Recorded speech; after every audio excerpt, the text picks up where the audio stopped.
Here we are, we have an 8824. Because the latch bolt is handed, you cannot change the handing, but you can reverse the hubs if you ever need to.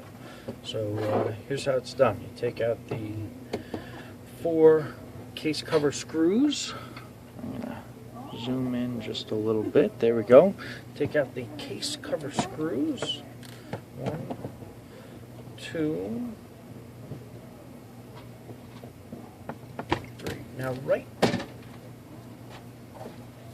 here there is a large lever spring pushing on the retractor. So what we want to do is hold the hub down and the case down as we take these 2 screws out, and that spring is going to pop, pushing the retractor out of place and throwing the hubs out of place. So watch this. You'll see this whole thing springing apart. Boom. And when that happens, it can actually damage the lock, but I'm being careful. So one way to prevent that is to do this on a jig that holds the hubs in place.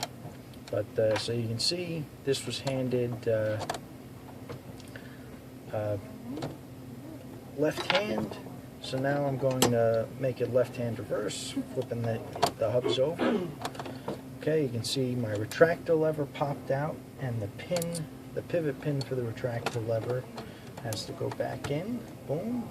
The latch has to snap back in. The thumb turn hub has to get put back in. And what I usually do is I throw the bolt back and drop that thumb turn hub in, and then I put on the cylinder latch retractor right like that.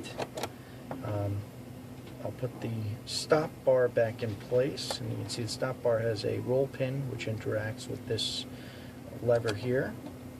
So there's the stop bar back in, and I've flipped the hubs. So there you go. I'll put the retractor in place.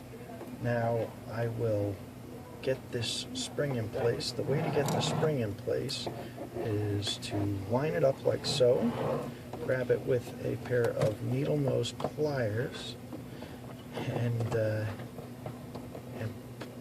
apply it to the back of the retractor. You can see that is a dangerous scenario. If you let go of that retractor, you can cut your finger. This is the retractor guide bar, and it goes on like so. You can see the retractor slides back and forth along it. Now we'll put the case cover back on, and you can see there is small bushing here. So that the retractor uses a guide sliding back and forth in the case. You just want to make sure you don't lose that little bushing. And that it's still on the retractor if you end up taking this apart. Okay, here we are. Pop the case on while holding that hub. Do not let go of the hub. If you do, you can release that lever spring and really do a number on yourself. Okay, so I'm going to put these 2 screws in the bottom of the case and cover.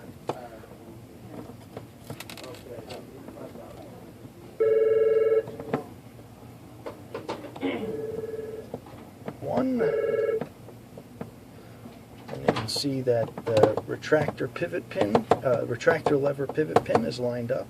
I shouldn't have let go, but I did because I trusted my first screw to hold everything in place. Don't let go yourself. Get both screws in pretty tight. Now we've got a couple of points we need to line up. We've got to make sure the stop is lined up on both front and back of the case. Got to make sure the lever hub's lined up. The latch bolt guide tail is lined up. The bolt tail guide pin is lined up. The bolt, the thumb turn hub is lined up, and the cylinder screw bracket is lined up.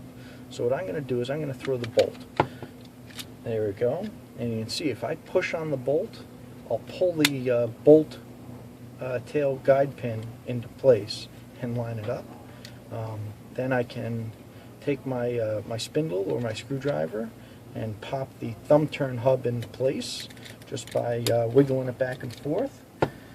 There you go. And then the last thing is reaching through and pushing that cylinder screw bracket into place. So we got 2 screws to put on. 1, 2. There we go. And now this the handing's been reversed. It's still a left-hand door, but with the hubs reversed, so you open it from this side. So it would be an in-swing door. And there you go. You can see I had a little trouble because I'm using the knob on lever strength. And you can see that works great from the outside. That stop bar interacts with the ears in the hub, and I cannot retract that even with all my strength on this lever strength with that tiny little knob. Alright, thank you.